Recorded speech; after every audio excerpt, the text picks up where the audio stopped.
Leaders of the 5 countries that make up the BRICS Economic Cooperation Bloc are meeting in South Africa for this year's edition of the BRICS Summit.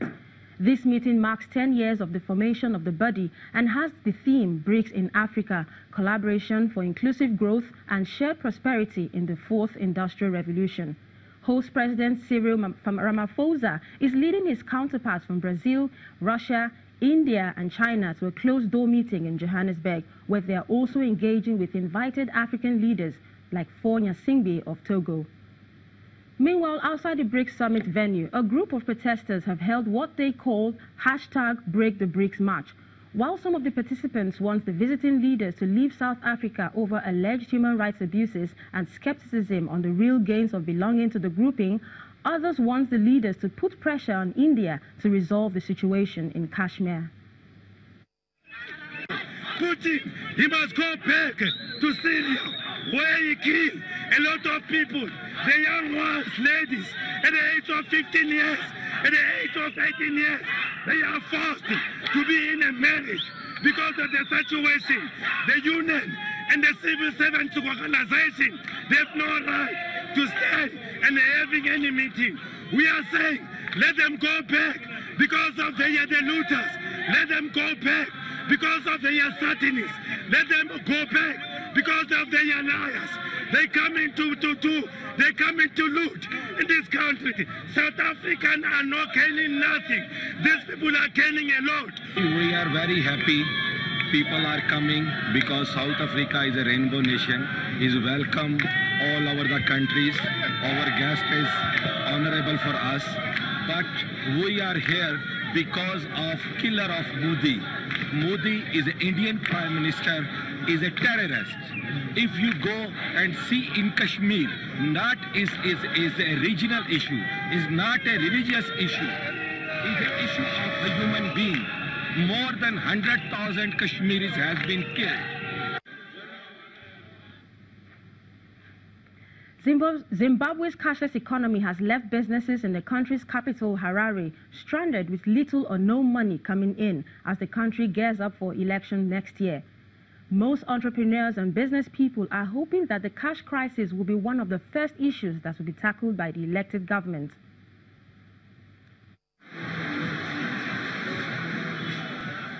Inside his electronic shop, Mulauzi says the flow of customers has significantly gone down and he has been struggling to sell products for months.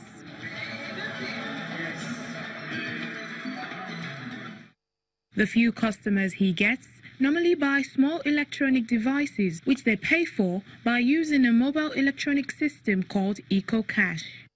We have got a number of methods of transacting, like transfers. We are doing transfers to our suppliers by using transfers, and also when we are selling the goods to customers, the customers are using Swipe, and also they are using EcoCash, because we are facing a challenge of having hard cash on the market. So that's when we are going to be affected by, on daily basis. Sometimes we change prices due to the fact that we also need to suit the economy by each and every time. So it will be difficult for us to maintain our prices. That means we are supposed to change prices time and again. So it will affect now ourselves. While many countries have been familiar with mobile money transfers, Zimbabwe was forced to adapt the EcoCash due to the severe shortage of hard currency and banks running dry.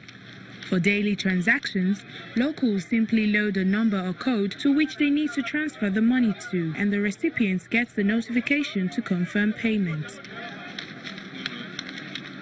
EcoCash is the reason many Zimbabweans can still pay their bills and buy groceries.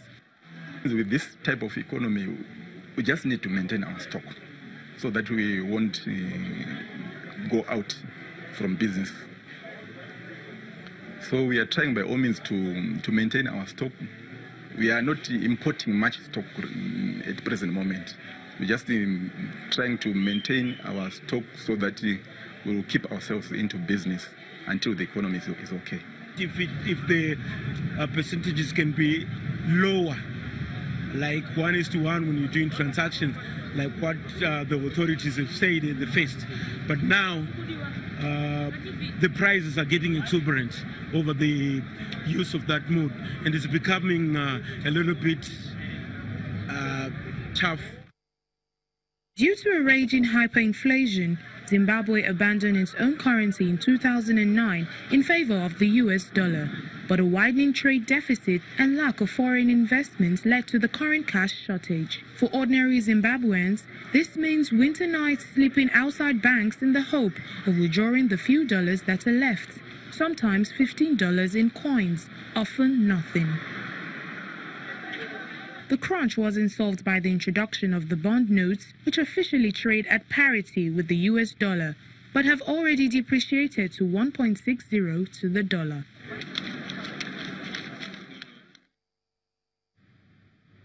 Eritrean refugees are working to help rural communities in Portugal promote agriculture in areas abandoned by youth who migrated to urban areas in search of jobs. The refugees were settled in Portugal under a special European Union relocation program. Thousands of refugees have fled Eritrea to escape poverty, political persecution, and the prospect of potentially indefinite military conscription.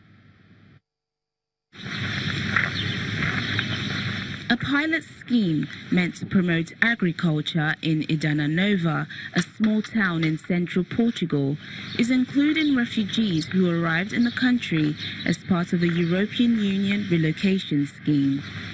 Sahid and Bashir have been working at the center for 9 months. They fled Eritrea, making the perilous journey across Africa in search of a better life. I am lucky. Most of our friends leave them in the sea when they are coming from Libya to Italy, or from Egypt to Italy. They are sinking in the middle of the sea. Promising faster access to housing and employment in the agricultural sector, the town hopes the scheme will see rural areas develop and compete with cosmopolitan centres. The European Union relocation scheme is designed to allow for the transfer of people in need of international protection from one EU member state to another.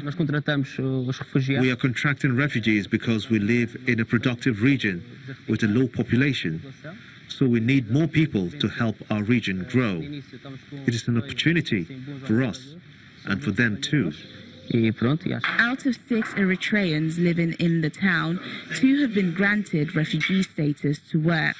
I can give them some advice from my experience. I have experience for more than 1 year and 3 months. It is difficult to live in Portugal, but if you take time, things are changed from day to day or from time to time. You have to be patient to get your aim. About 5,000 refugees flee Eritrea each month to escape poverty, political persecution, and the prospect of potentially indefinite military conscription. Talk about adding value wherever you find yourself. And that's on the program for today. Thank you for watching. I am Uche Alauku.